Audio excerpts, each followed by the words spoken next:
Good afternoon, everyone, and welcome to the next edition of TiE Mumbai's webinar. Once again, we have a power-packed panel today. And to kick off things, I have the president of TiE Mumbai, Atul Nishar, fondly called as Atul Bhai. As everyone knows, he's the founder and chairman of Hexaware Technologies.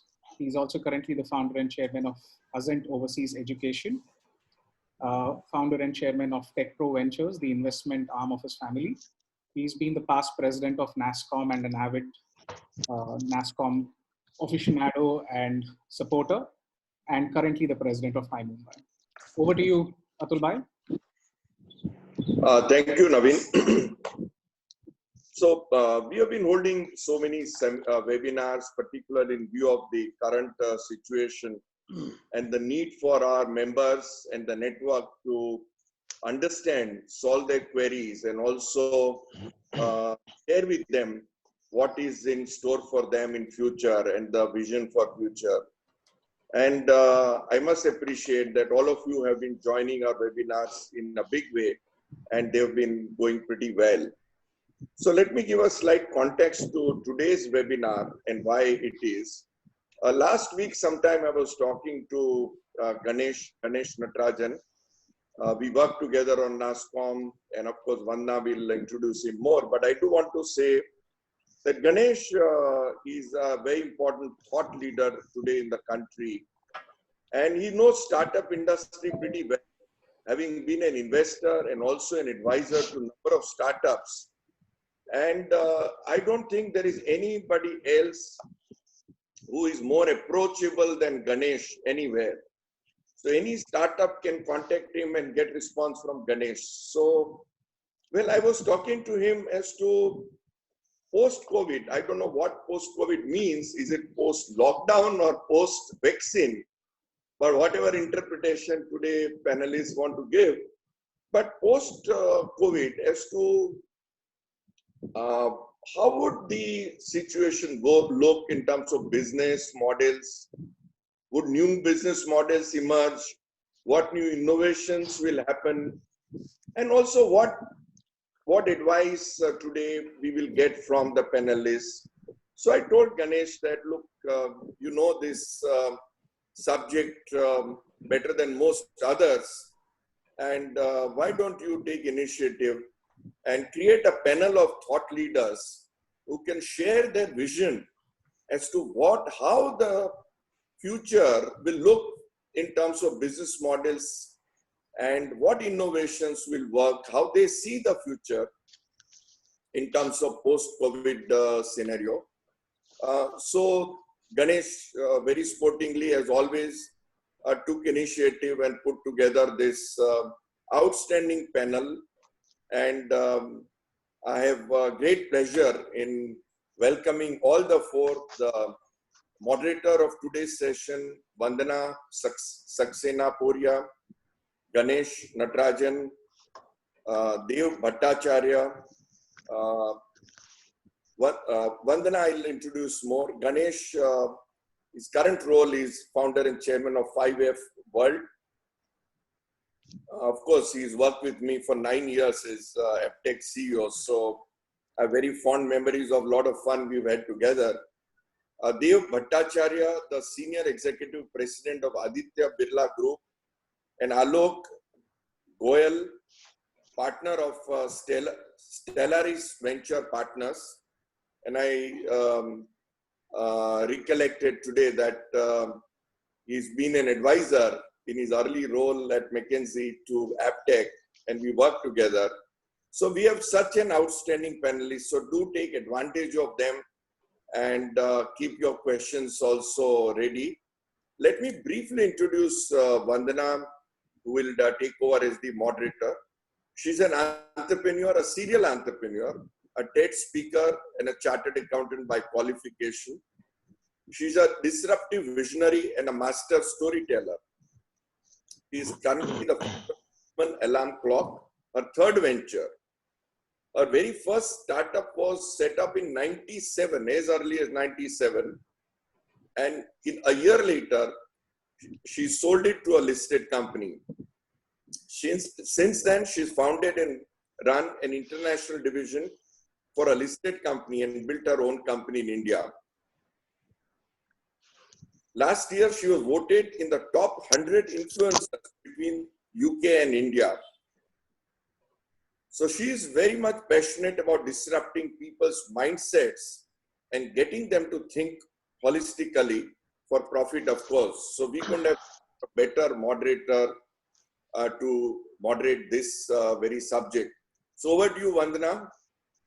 Thank you. Okay, hello everyone. Good afternoon. So, you know, when we thought the lockdown was only going to be 2 weeks, it was scary but manageable. And now we find that Mumbai and Pune are in red zones, and who knows when it's fully going to be lifted. And we realize now that the post-COVID world is going to be profoundly different. TCS yesterday announced that, or this morning announced, 75% of their 4.5 lakh workforce is going to be working from home by 2025. And social distancing could be here for 12 to 18 months. So what does this mean for startups? What does it mean for consultants? It doesn't mean that the rules of the game have changed. It means that we're playing a profoundly different game. And anyone who thinks otherwise probably has their head in the sand.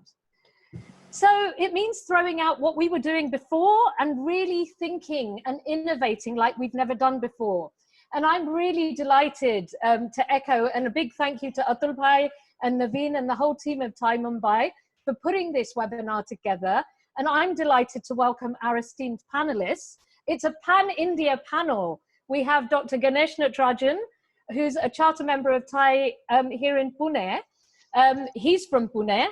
We have Alok Goyal, who is in Bangalore. And we have Bhattacharya, who's in Bombay. So a pan-India panel coming on here. And what I'm going to do is, rather than introduce them all, I'm just going to briefly introduce Ganesh and ask him to do a short presentation and then hand over to the others. So I think Atul Bhai did a great introduction of Ganesh. If we did the proper introduction, the whole webinar would be over because there's so much to say. He's an alumnus of the Indian Institute of Technology, Bombay, and Harvard Business School. He's the executive chairman and founder of 5F World, which is a platform for digital startups and social ventures, founder and director of Calzoom Advisors, and the Center of Artificial Intelligence and Advanced Analytics. He's a board member and chairman of the India Board of Social Venture Partners, chairman of the Pune City Connect, which is doing amazing work in Pune all the time, but especially now where they're getting food to the slums and making sure that there's a huge connection between corporations and social and city innovation. He's a past chairman of NASCOM and the NASCOM Foundation, and of course, previous CEO of Aptech and Zensar Technologies. I could go on, but I won't. Ganesh, can we have you on, and can we get you to just give us an introduction to this new world and what we should be thinking about before we hand over to the next panelist? Ganesh, over to you. Thank you very much, Vandana, and it's an absolute pleasure for me to be here. In fact, I was one of the first charter members of TiE in Mumbai when it was first started with Harish Bhai and Atul and so many others. And then, of course, I moved to Pune in 2001. But I must say that anything I've done in my life, I owe to Atul Nishar, because Atul was the person who, when I was all of 33 years old, and did the unthinkable. I mean, gave me the leadership of a company called Aptech. And even I was not ready for it. I mean, forget about what Atul saw. But I think that gave me the chance to be an entrepreneur twice over in Aptech and in Zensar. And now, of course, I think we are now investors in 13 companies, have majority stakes in 5, and we're really having fun as entrepreneurs. So what I will do is, as Vandana said, I will take you through a very brief presentation, because we're talking about this theme of innovation. And even today, if you've read the Mint, you would have found that there's a lot of concern about the unicorns. And if the unicorns are concerned, we can well imagine what companies who just got funded or are looking for funding will look at. So let me take you through this brief presentation.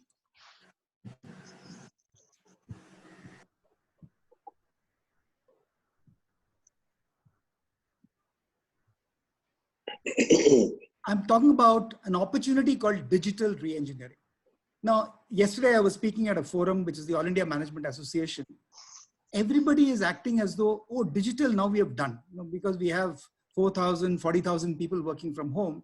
But I think we all know, as people who either use technology or are people in technology, that clearly there is much more to be done. So my perception is that any company which is a startup today should either be in the digital space or should be leveraging the digital space. So I'll talk a little bit about that because that is my area of expertise. And then I'm sure Dave, managing multiple businesses in the Aditya Birla Group, will talk much more. And of course, Alok will talk about the other environment in terms of funding and startups. So which is the whole thematic that we have today. So let me move on.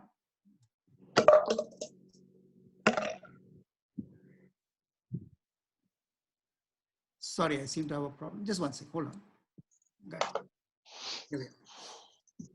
So this is just some background. I mean, I think we all know this. Even earlier we were saying Fortune 500s don't last.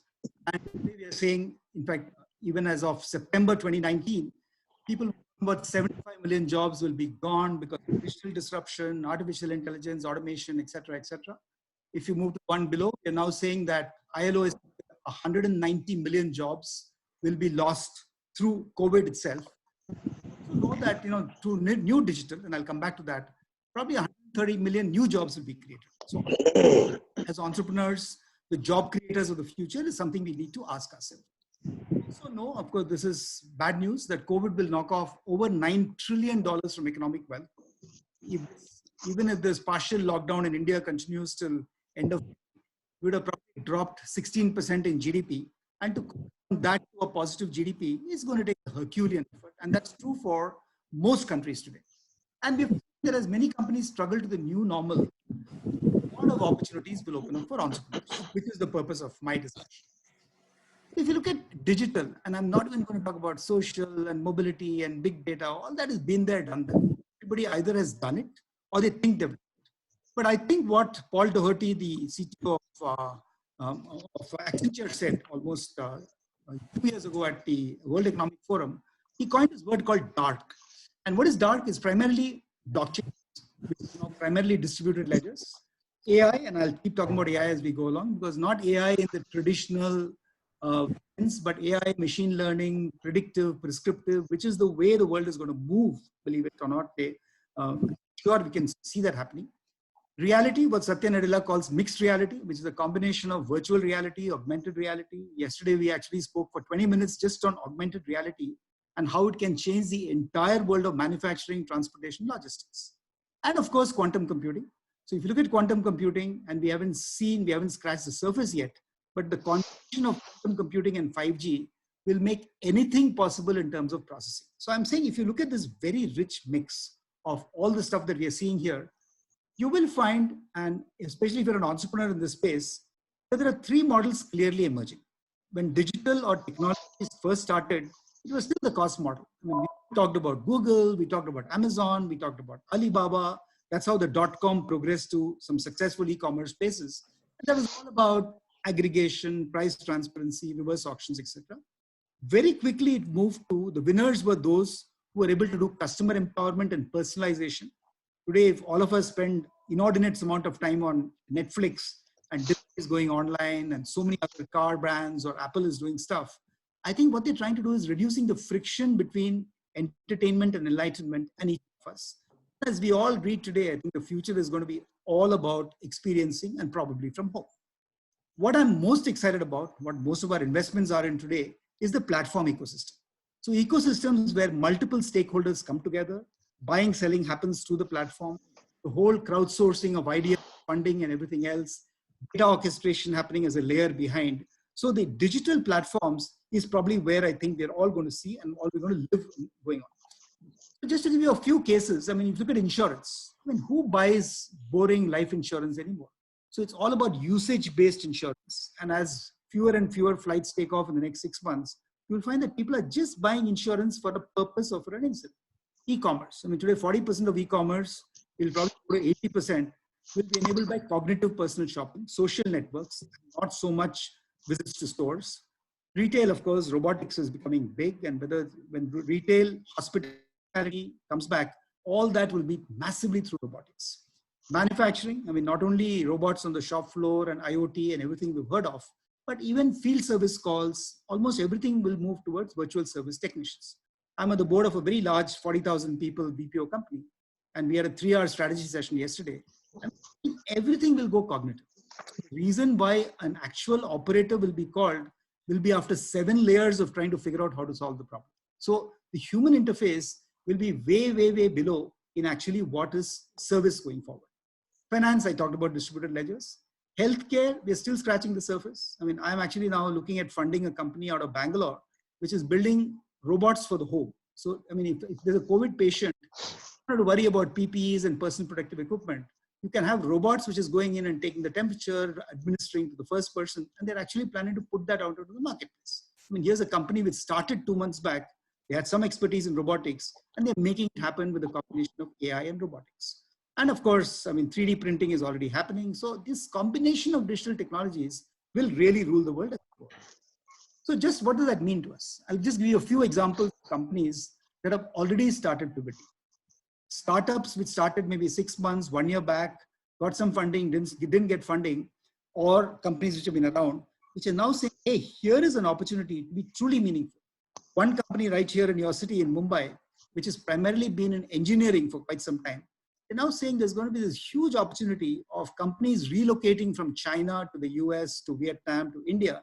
And can we go into them with a digital factory solution? So they're actually building out an engineering to shop floor, to digital transformation, to AI, to robotics suite. And we're kind of helping them to just thinking through this and saying, what can we offer to the marketplace? Another company that we are working with very closely, I mean, skills is my area of complete interest, which was typically a learning and development platform. But now they're saying that from career management, they can actually offer B2C solutions all the time. So if somebody is waiting in a bus stop, can actually download something, interact, have robots helping them to plan their careers, and almost like you do with Netflix, where you move from one episode to the other, everything will be program managed by artificial intelligence. AI machine learning solutions, as I said, managed services. There's a company in Los Angeles that I was talking to this morning, and these guys have been very much a startup in AI and machine learning. But now, instead of doing point solutions and products, they're saying that we will just offer to every company which is looking at work from home, which is probably what 20% of companies today, and say we'll offer you a complete managed service where not only are we checking like everybody else is doing what people are doing at home, but really move from an input measure to an output measure by predicting behavior, by prescribing what each individual should do. Imagine 40,000 people being managed by AI rather than traditional managers. So it's an amazing story that they're creating. And quite a few companies we've invested in, Inflect, Nuvepro. I mean, these are right from retail to learning to Skills Alpha company, all these pivoting. So the point I'm making is we have to think out of the box. What was valid even till February 28th of this year may not be valid in the future. A lot of things will go out of the window, but huge amounts of new opportunities will be created. So let me close by saying that, look, you have to go from assistive digital, which is what many of us were building, which is today probably going to be still used by traditional industries like agriculture and chemicals, to augmentative digital, which is why AI, machine learning, as a creator of predictive and prescriptive analytics, autonomous AI, which is always going to happen and will now become even more important because people will not be close to people, and social distancing will make a lot of things autonomous. So you're seeing, thinking of cognitive RPA, which is already happening, and a lot of deep learning. And unfortunately, human processes and jobs will become redundant. I mean, Vandana led with the 75% of people working from home. And I don't want to go there, but can you imagine if out of 42 lakh people in our industry, in the technology industry, if 36 lakh people started working from home, what that will do to the jobs of 1 crore people, indirect people in hospitality, in transportation, it'll all go out of the window. So we really have to think also from a social point of view, how much of technology to put in. But again, that's not the purpose of this session. It's a different topic altogether. And of course, complete transformation. A lot of companies are manufacturing complete manufacturing ranges without a single human being on the shop floor. So again, the combination of IoT and robotics and AI and self-healing machines, I think the whole scenario is getting absolutely fascinating. So let me stop by saying that if any of you are thinking of a startup, if any of you are already a startup doing well, if any of you are a startup not doing well because of COVID, just reassess, do some blue sky thinking and saying, where is my starting position? Where am I today? How successful am I? What are my customers telling me? What is the market telling me? So from there, find a champion for new ideas. Could be your existing customer, could be a management team. Define your new strategy, and everybody, believe it or not, needs a new strategy at this point of time. and develop the appropriate goals, etc., mileposts. Deploy small pilots. I mean, don't push the boat out too much because things will keep changing over the next 6 months. But once you know this is working, the post-COVID world, this is what looks like working, or as Atul says, the post-COVID and then the post-vaccine world, what will work, then you do a segmented rollout and capability development. So I'm saying the opportunity is tremendous. It's time to move with caution, but move with innovation, and I'm sure the world will be yours. So that's why I said, I call digital reengineering the new solar system. And the question you have to ask yourself, can your company be one successful planet in this solar system? Stop here, back to you, Vandana, and happy to, of course, answer questions as we go. Great. Thank you so much, Ganesh. I mean, some brilliant points in there. So there's beyond cash, you know, and your cash runway, you need to be thinking about your digital runway. It's the new blood, and you have to be digital. You have to be thinking AI. You have to be thinking bots and robots. You have to remember that customer is king, and customer may choose to consume you in micro fields, usage-based. So keep that in your mind when you're developing your new products. India can potentially win in this digital transformation with companies moving away from reliance on China. And out of the box, I'd say we've got to go beyond that. I think we've got to create a new box, and it's a digital box. So thank you for those points, Ganesh. Brilliant. So we've got this fantastic kind of overview of what we have to do. And Ganesh, I'll ask you some questions about that roadmap, perhaps when we start the Q&A. But let's move over to our next speaker and hear his perspective. We've got Bhattacharya here. He's the Group Executive President and the Business Head of New Ventures at the Aditya Birla Group. He joined the group in 1996 as the VP of Corporate Strategy and Business Development. He's got over 28 years of experience in manufacturing, finance, software. So he's in a great position to be able to tell us, because he's also been an entrepreneur and a management consultant himself and a media producer. He got his, he earned his Bachelor of Technology degree from NIT and a postgraduate degree from NITIE in Mumbai. So Dev, great to have you here. Please tell us your thoughts on how it's going to impact particular industries. Maybe give us a view about the economy, the funding situation. Over to you. Thank you, Vandana. I hope you can hear me. Yep. All right, because I can see some scrolling messages saying that they can't hear very clearly. So I hope people can. I'll give you a quick perspective about what's happening in the large corporate sector. Not that I know all of them, but whatever I am aware of, I'll give you a general signal about where we are. So obviously, everybody is extremely concerned about how long this is going to continue, this meaning the lockdown, and what is realistically the unlocking pattern that might emerge. And it is evident that now it is going to be opened up in select locations first, and then the rest of the country. So by any stretch of imagination, it cannot probably be before the next 3 months that you can realistically get back to your workplace. And probably it will open up in the period of 3 to 6 months. I think that's the general understanding at this point in time. So everybody has to plan out to open up selectively and slowly in the next 3 to 6 months. In some cases, you might have to ramp up because the market is expecting you to, but by and large this. And then you will be slowly gearing up to hit full capacity maybe in the next 12 months, unless something completely untoward hits us. So this is the general understanding on which everybody is planning. Now, in the current situation, whatever has happened in the last month and a half, most of it was unexpected. And therefore, there was no economic planning, really speaking. So therefore, there was there's no planning that people could sort of work on over a period of time and then plan for the actual closure. So therefore, what has happened is many of these people have been caught on the wrong side of their planning cycle or their expenditure cycle or their capital investment cycle.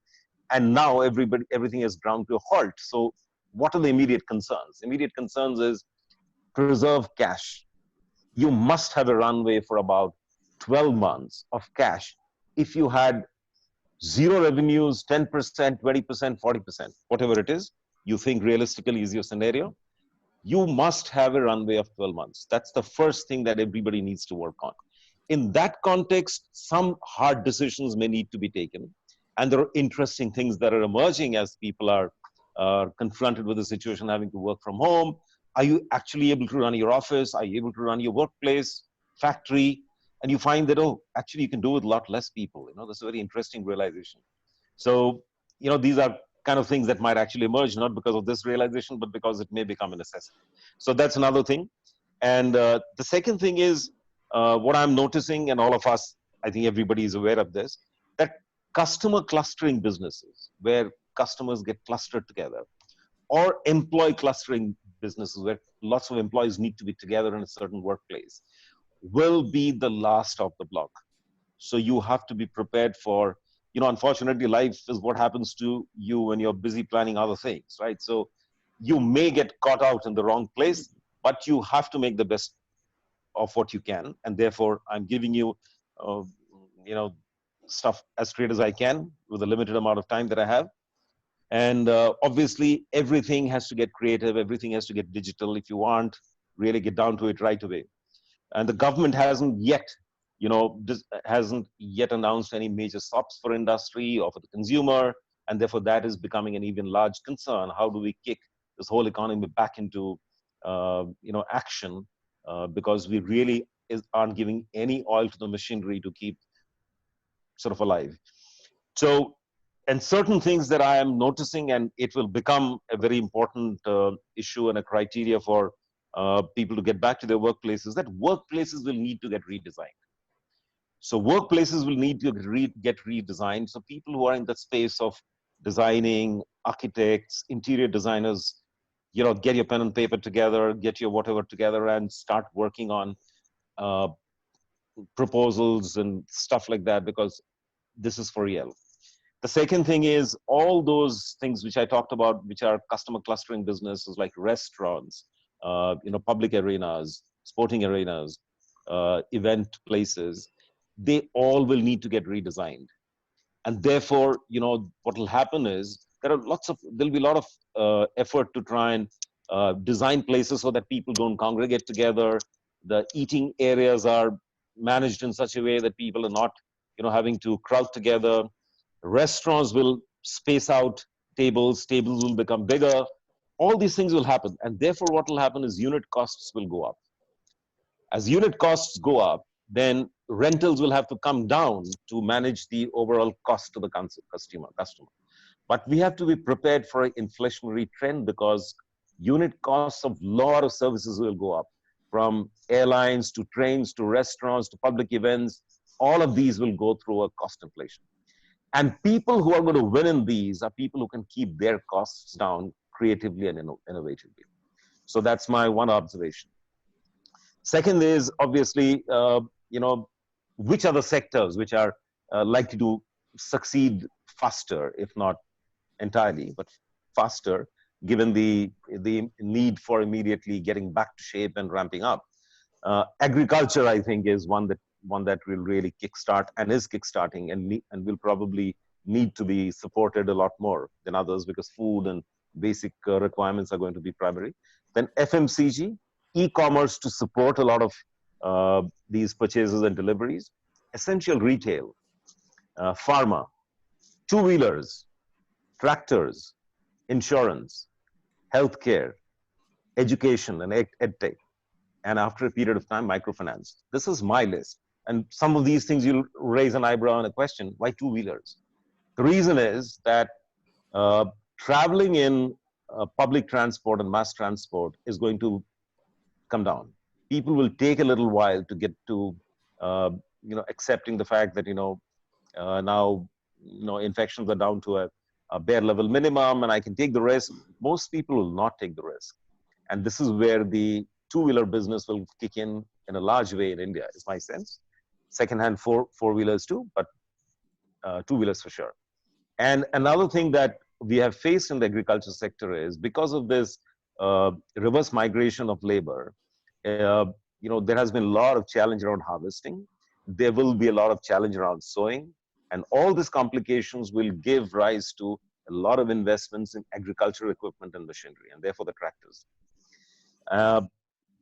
As far as, we can address some questions pertaining to each of these subsectors that I've talked about. Each of these, like content, gaming, social media, enterprise-based SaaS. I'm now talking about, startups and small businesses. This is where I can see a lot of action. Once again, social media, which is primarily, I'm talking about content because everything else is already known. Gaming, enterprise-based SaaS. You have an enterprise-based SaaS business, there are buyers, there are investors, no problem. Agri-tech, healthcare, education, really meaning edutech, and each of these have got 10 to 15 subsegments. Transportation, logistics, labor mobilization, EV batteries, infra.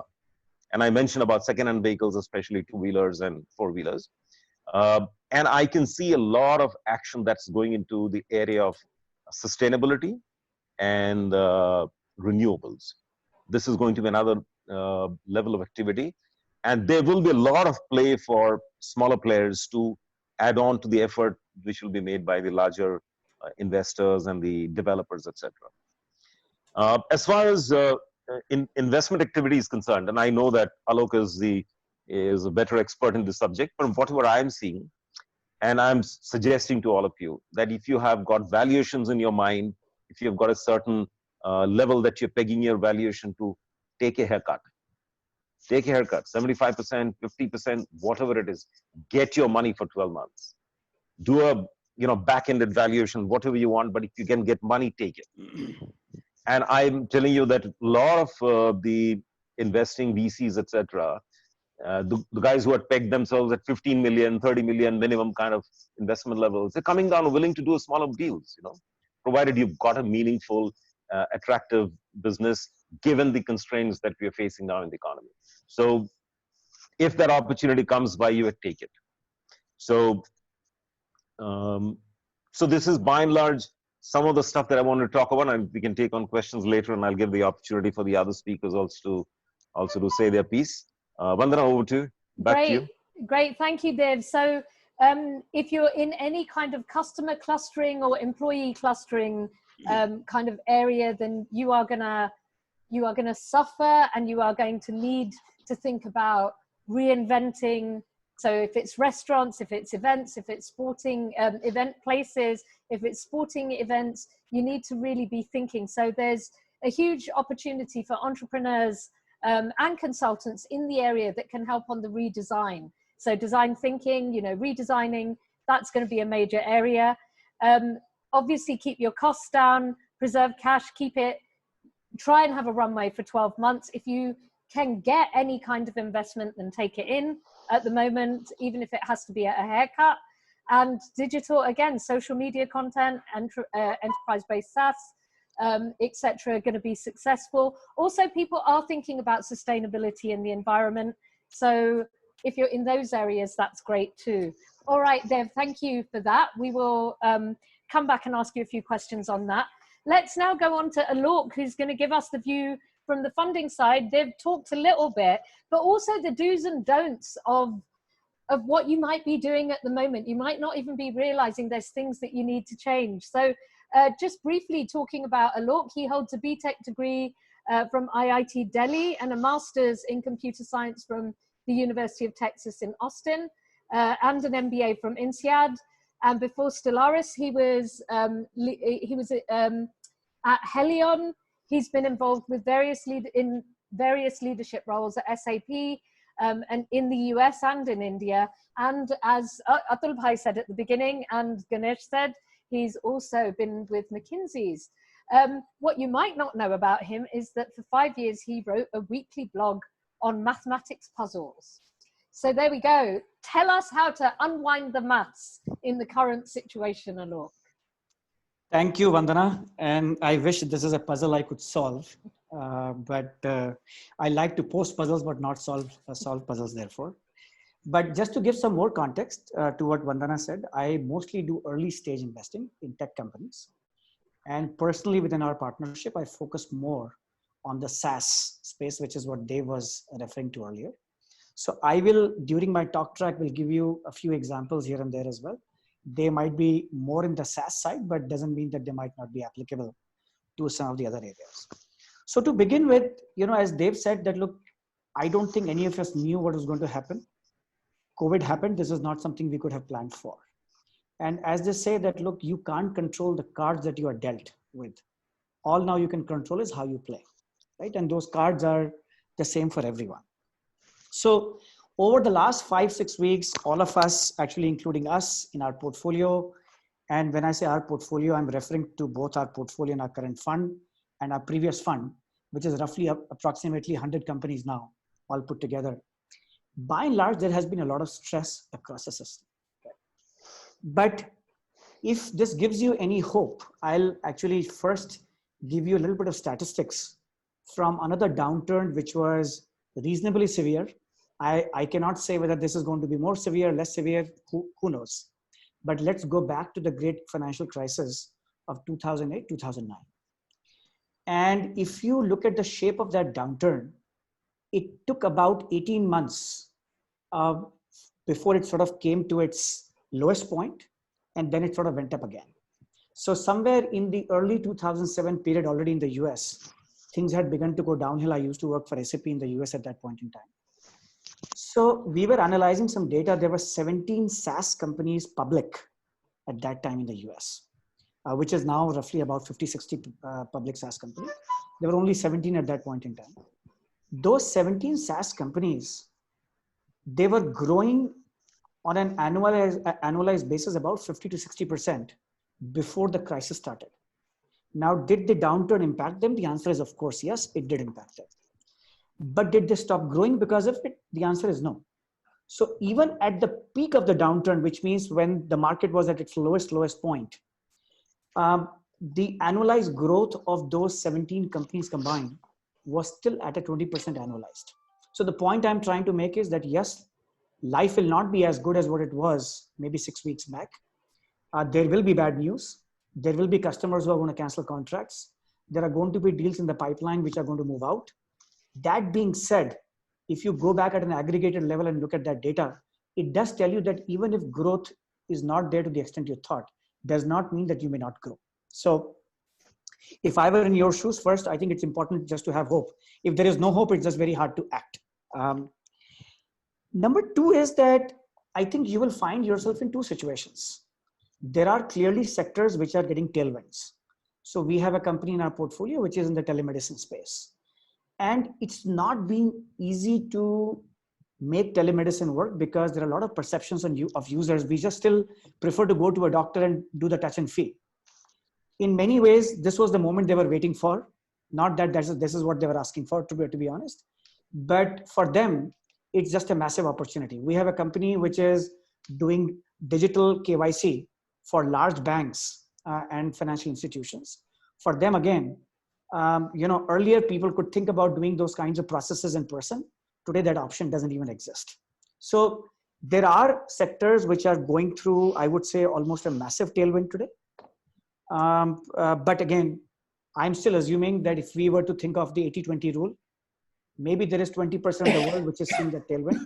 There is 80% of the world which is actually likely to see more stress than a tailwind at this point in time. And let's, for the sake of the rest of the discussion, assume that you belong to that 80% group. Now, there are two parts to the equation in terms of how you can begin to think about it. Number one is, in case you need to raise funding, what can you do? And actually, second part, which I think is even more important, what can you do so that you don't have to raise funding altogether? And I may actually begin with the second part, which is because every time you raise funding, you are selling a part of your company, the company that you dreamt about, the company that you started with. Every time you do it, you sell a part of that company. It's not the easiest time to sell any piece of your company to any investor. So if I were in your shoes, and again, I'm going to sort of pick on Dave's words here a little bit. Dave said that, look, your objective number one is to have enough cash in the bank for 18 months. Survival is what sort of the important thing. You can't fight the battle if you're not even alive first. At least the guidance we are giving to all our companies is that you need to have cash for at least 18 months, if not 24 months. Wow. And the reason is that even if you have cash for 18 months, that means you will have to hit the market in 12 months to start your funding process, because funding itself takes a minimum of 6 months, if not longer. and you still don't know where the world will be in 12 months from now. And therefore, if I were in your shoes, my first objective will be that I want to make sure that my current cash that I have, that lasts for 18 months, if not 24 months. And what can you do? And again, we will take different scenarios there. If you are a company where you find that just the core customer acquisition cost is actually more than the revenue contribution you get on an annualized basis for a customer, that means with every customer you're acquiring, you're losing more money on a variable basis there. That's actually a little bit of a tough situation to be in, because then you are saying that with every customer you acquire, you have lesser cash left in the bank. So it's not about the fixed cost. There it's actually about your variable cost itself. And again, I know that every business is different and I don't want to give a generic answer. Therefore, all I can say is that if I look at our portfolio, what kind of decisions we have had to take. So there is one company where we felt that they are actually in a massive headwind situation. And they do lose cash on a variable basis. We still do believe that the business has a lot of viability, because in early stages, particularly in consumer businesses, that's actually quite likely to happen. But in the next 6 months, 9 months, 12 months, we will end up burning a lot of money. In those situations, we have actually said that actually let's hit the pause button. It's okay to keep the core team. We will restart as and when we think that the climate is right, assuming that that offering still makes sense. But losing money on a variable basis, if I were in those shoes, I would be actually thinking very hard, number one. Number two is that in such a situation, you will always be caught in the situation, which is whether you want to focus on your existing customers, because remember, even your existing customers could churn at this time, or you're also worrying about how to acquire new customers. And at least there, my philosophy would be very clear that at this time, if I have to choose between customer success and sales, actually customer success would be my priority number one. It takes forever to acquire a customer. You go through a massive funnel. You know, you might be reaching out to 100 people, of which, I don't know, 50 ping you, you do demo with 20, negotiation with 10, whatever, ultimately you do two contracts. Now, you don't want to lose those two customers at this point in time. These are the people who have tried you, they have seen the value that you deliver. And I would actually get into a little bit of a higher gear, particularly when it comes to your customer success situation, which means that if there are incremental features that you need to build in your product, do that. There is one SaaS company of ours, which we actually quite love. They are now they have grown beyond the early stage now, but what they did as the COVID situation started is that they took their top 30 customers, they took their top 6 executives, and they said that each executive now will be quote unquote an executive sponsor for 5 accounts each. So while it was okay for customer success to be knocking on those doors, but now this executive needs to be knocking on those doors. It's important for the highest level of the organizations today to be involved with your most important customers. And again, I'm not giving you any recipe in terms of what you need to do on customer success. This is just an example. But all I meant to say is that customer success becomes very critical at this point in time. It may also be a situation where you begin to figure out different things which help you with your collection. And I'm going to give you an example, which is a little bit of an old example. And Ganesh might relate to it. I pitched to Ganesh in my SAP days also, when I used to sell on behalf of SAP. But in 2008, when the crisis struck us, at that time, our DSOs, which is days sales outstanding, believe it or not, were more than one single year, which means more than 365 days to collect cash. What that meant was we were writing contracts, but we were not collecting cash.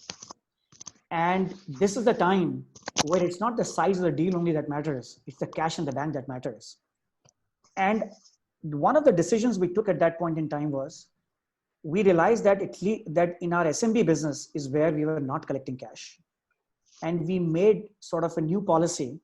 We said in the entire SMB space in the country, we will not sell a single license without advance cash. And remember, this is 2009, when life was really bad. Everybody told us that, look, you are smoking dope. because our business in the entire SMB segment will come down to zero. Nobody will buy. Number one, it never happened that way. People still bought from us. Number two, that practice never went away.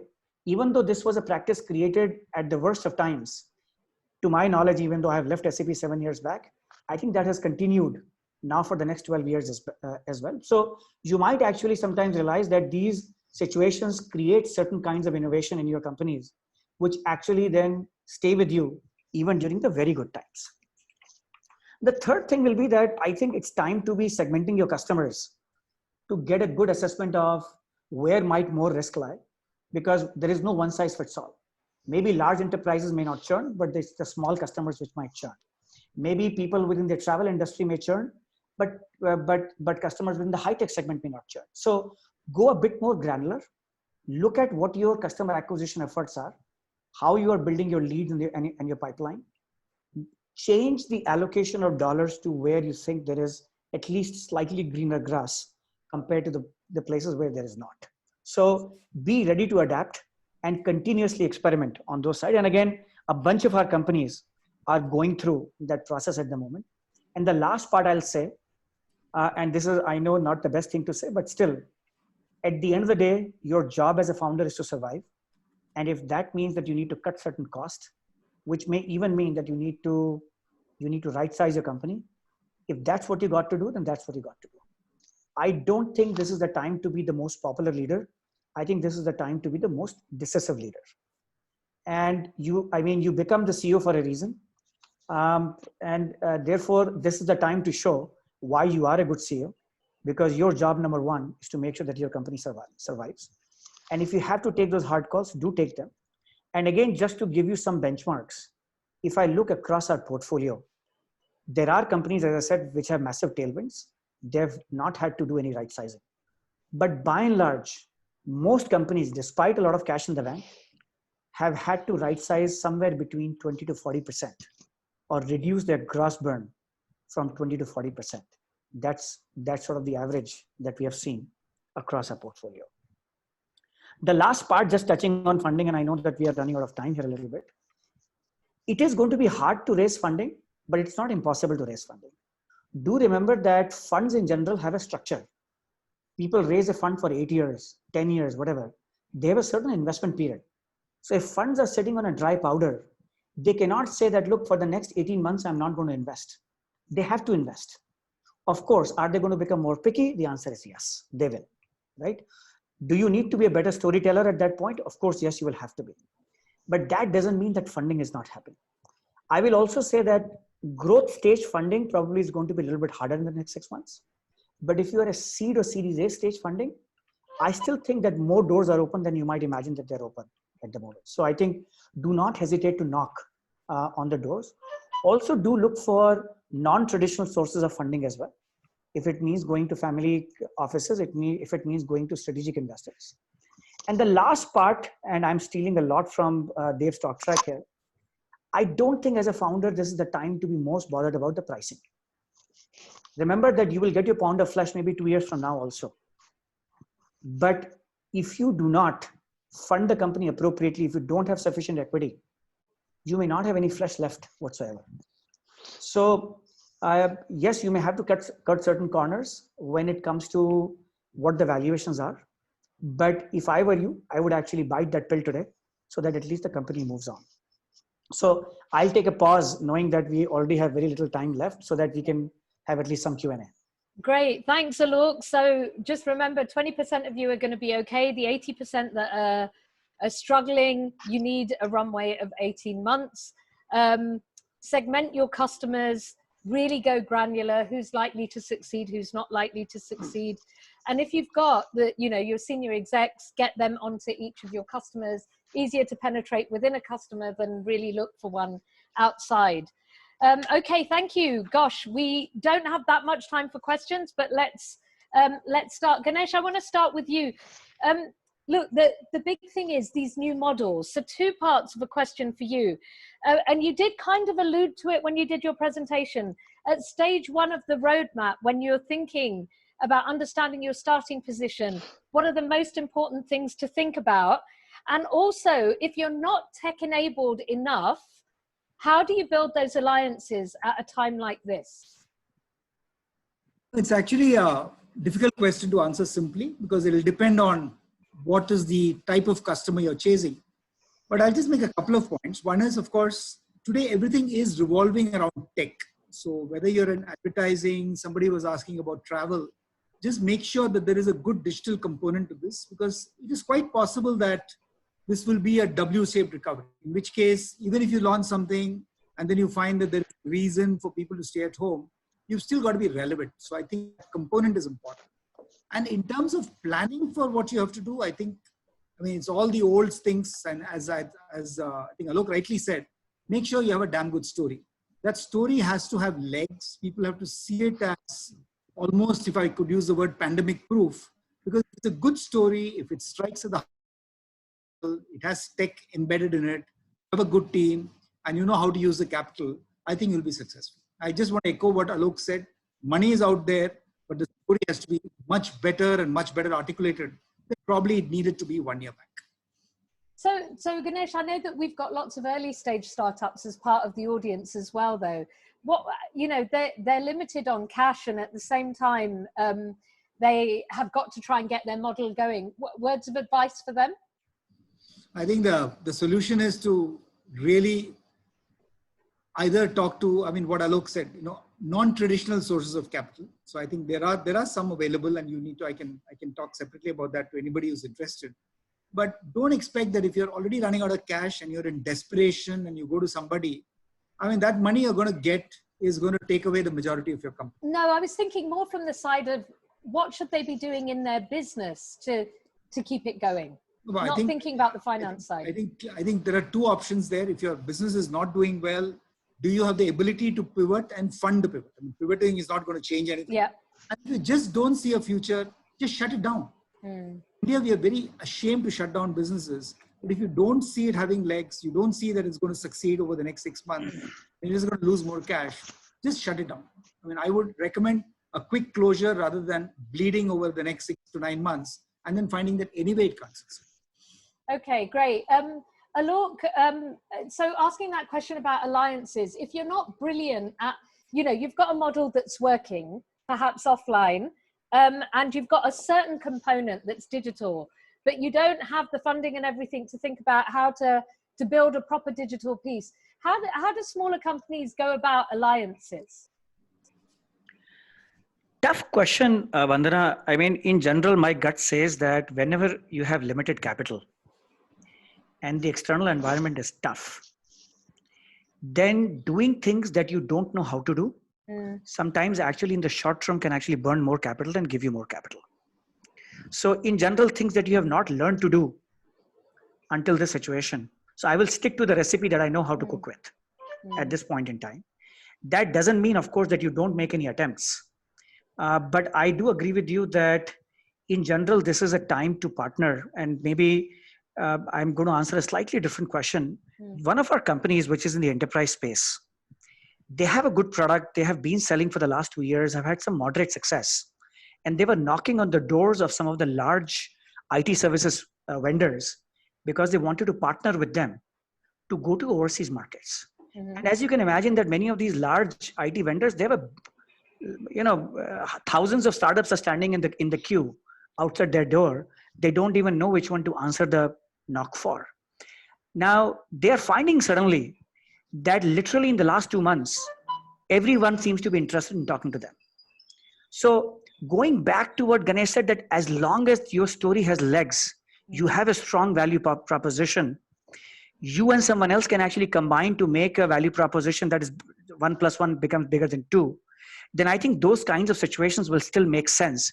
And therefore, I do think a certain level of hustle on the parts of founders is actually very critical. And just keeping that positivity, I think, is going to be very critical. Okay, great. Thanks, Alok. I've been told we can extend for 10 minutes if the panelists have got an extra 10 minutes. Does that work? Okay, Sure. Dev, a couple of questions have come up, and I'm going to kind of merge them together a bit. Should we be focusing on you know, kind of growing locally, or should we be looking pan-India, or should we be looking global? I mean, everyone's, you know, talking about these opportunities with China and everything. Sure. What should we be thinking about? So I think, you know, obviously I talked about it a little bit, everyone spoke about it, and in general, I think people are aware of the fact that that the market, its requirements, and the supply chain, etc., is changing. And I'm sure everybody keeps track of what's happening in their space. So I will not try to second guess everybody else's thought. But it's a fact that China is being replaced, and American companies, European companies are reaching out to India. And I've had personal experiences of 3 such outreaches. So I would say that that is definitely a market out there that's opening up for us. But you have to grab it. You have to go through your sources, associations, customer segments, and try to reach out and say. And I gave an example last time about this company that reached out to one Indian company which makes textiles for automobiles, and asked if you can make acoustic textiles. So he hadn't even heard of something called acoustic textiles. They said, okay, I'll give you the specs. You can tell me in 15 days if you can do it. So these are the kind of interesting things. And then there is another one which reached out for fragrances, and which was really a Chinese domain. And it is, there are approaches for Indian companies that come and supply the big brands, big names. So those are interesting things. And there was another, sorry, I'll take another little digression with one set of questions that came up. That China has opened up, Sweden has opened up, and France has opened up, and this, that, and the other. So you have to understand the nature of that opening up, okay? So the first important point is that most businesses in most countries, other than China, I don't know really what happened in China, have been backstopped by the government. So people are being paid the salary component of their costs and some other costs as well. And by virtue of which they are supposed to keep up, they have the guts and the ability to start their businesses even if it is at 10%. So they are opening it, and they will keep it alive till January, in which case the loans will get converted into grants. So this is some of the stuff that is working, but everybody is working with a maximum of 30% capacity. That's the allowable limit now. That 30% capacity is not economically viable. People are sitting 1 seat apart in a bus. That's not economically viable.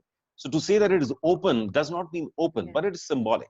It's that people come, let's start getting back to work. The point is, you have to understand there has been a SARS, a MERS, Ebola, coronavirus. It is going to mutate. It's going to come back.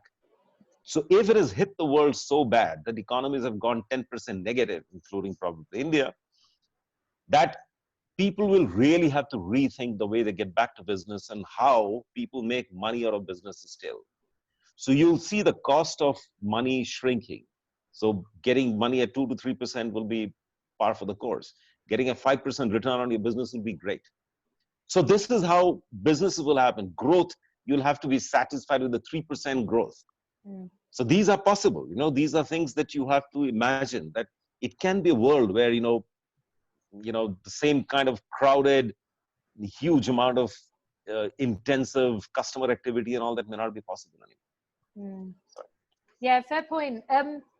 Going to another area that many companies in India are involved in, on the manufacturing side, what do you see for the future of manufacturing?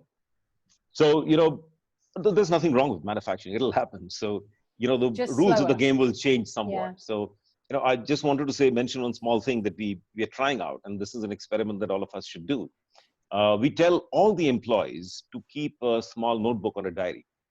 In that, at the end of the day, you write down who all have you met, at what time, for how much time, where. And at the end of the day, it's all collated together and put in a Excel sheet and connected. So if somebody is down with an infection, instantly we can find out who he has met in the last 15 days.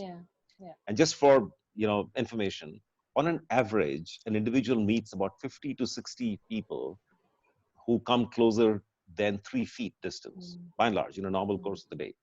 So tracing and isolating will be the way going forward to manage any further outbreaks. And in order to do that, workplaces will have to take a lead. And that's where you have to really put the screws down so that everybody adheres to it, manages it. And when something does happen, you're able to isolate and act very quickly. This will be the nature of the beast going forward. Okay, great. Thank you. I think we've got time for a few more questions. So this is a question to the whole panel, and these are, I think this has come up quite a few times. The customer post-COVID, post-vaccine, in the next 18 months, there are going to be things that are going to change about the things that they want. So can you just kind of bullet point through some things that you're seeing and things that our entrepreneurs should be thinking about in terms of the characteristics of these customers and how they're going to change? Ganesh, do you want to start? Instant gratification. People will get used to demanding for something and getting it straight without waiting time. So I think that's the opportunity for us. Okay. Alok? So I'm going to be a little bit contrarian on this one. I do think that a lot of trials will happen for a lot of things, whether it's about technologies for work from home, whether it's about remote education, whether it's about telemedicine. I think in general, though, we tend to overreact on how much the world is going to change. Okay. At least I do believe that humans have actually shorter memories than we tend to believe. So yes, many of those trials are actually going to result in bump up in certain markets. Like I was talking to one of the largest networking companies in the world, one of their India CEO, and we were talking about how work from home is actually going to create the demand for networking, security, et cetera, right? And true. But he was also saying that, look, remember that part of this windfall that's happening right now is actually going to go back too. But part of it is here to stay. And now, whether that part of here means that it's going to be a 10% bump up or a 2% or a 50%, actually, we don't know the answer. But at least what is true is that in many ways, in a lot of situations, I think you will see change in the trials. And to the extent your products truly have a strong value proposition, I think in those cases, you will certainly see some behavioral change in those situations. So it's not that children will stop going to schools altogether tomorrow, just because we are trying remote education. But maybe we have all been talking of blended education for a long time. Has it truly happened? I would argue no. So maybe we will take a few definitive steps in that direction at least. And therefore, I think hard for me to predict in which ones will actually work out, which ones will not work out. But I do believe that we are going through probably the biggest mass trial of anything remote that we have seen in our lives. Ever. So some of that will be here to stay. Some of that we'll realize that actually it doesn't make any sense whatsoever. And we actually don't want to do it. So, but again, like everybody else, I'm waiting to see what sticks and what doesn't stick. Yeah. So with companies that are wanting to trial things, do lots of small, sharp trials, see how they go, then build on it. That's really the way to think about it. A really good question has come up from Aman, and because you're with Aditya Birla, just an interesting idea. How do you think corporates will adopt tracking technologies for contact tracing and risk profiling? Sorry, I couldn't hear that. How do you think corporates will adopt tracking technologies for contract tracing and risk profiling? So it's like this. So there is a lot of concern about invading people's privacy, right? So that is a matter being discussed. We don't want, overstepping there right now. But the protocols for, and I was telling that, to people that, who are interested in coming and redesigning our offices, we need solutions. And I'm sure lots of people will need solutions. What is going to be the movement of people? How do people come and eat lunch? What kind of shift arrangements do we need? How about people coming in lifts? How do you queue them? How do you bring them up? How do you sanitize places? How do you let people go to the washroom? So there are so many issues that need to be tackled. Nobody has answers yet, but these will have to emerge. And I do not want to sound alarmist, saying that the world has changed forever. And I think Alok mentioned that people have short memories, but they get back. But I think, this has been a call which is so loud and so persistent that I do not think we are going to be able to go back and say that, chalega, let's get back to normal. Because if it hits again in 3 months' time or 6 months' time or 1 year time or 2 years' time, it will be the, really the end of lots of Yeah. elements of the economy that, would be struggling back in a year or Yeah. two. So therefore, I think not many large corporates will take a chance. As individuals, we might take some risks, etc. As a corporate with, $50 billion of stake, we're not going to be able to take chances. We have to be very, very careful. So these protocols and all these will require a lot of scientific work, a lot of detailed working, and it will happen as we go along. We won't have all the answers right now. We will bring in 10, 20, 30% people in shifts and segregate them and make sure that people don't all come together and go out together. So even batches of 10 people will come to 9 and 9:15, 9:15 to 9:45, 10 to 10:30. All these things will happen. So those are new ways of working, but it'll happen. People go and eat lunch and breakfast at different times, not at the same time. Okay, got it. Got it. Look, our time is up. It's 4:10. It's been a really fascinating conversation with the three of you. Thank you so much for your time. Thank you to TiE Mumbai, to Naveen and the team for putting this on, and to you, the audience, for listening. We hope that you found it useful. Handing back over to Naveen. Thank you, everyone. Thank you, Dave. Thank you, Ganesh. Thanks, Vandana. And thank you again, everyone, for joining us today. Alok as well. Alok as as well. well. Yes. How can we forget the investor in the room? And folks, if you've got any questions, please do directly email to us. We will be happy to pass them on to the panelists and get you all your answers. And like Ganesh said, we will send this presentation to everyone. You will all be getting it on your emails. And this session is going to be, uploaded on YouTube pretty quickly. Give us 2 days time. The rendering takes some time. We will also kind of edit a bit. And to all of you again, watch out for all the TiE Mumbai webinars coming up. And once again, thanks a lot for joining us. And to the panelists, we will not let you go free so soon. We might be going to catch you again in the next 2 to 3 weeks when things might look a lot different, and all your cases and points that you have put today might look a lot different and completely useless in 3 weeks' time from now if things go idle. So we will catch you then again. So look forward. Thank you very much. Great. Thank you. Pleasure. Thanks. Bye. Bye. Bye-bye.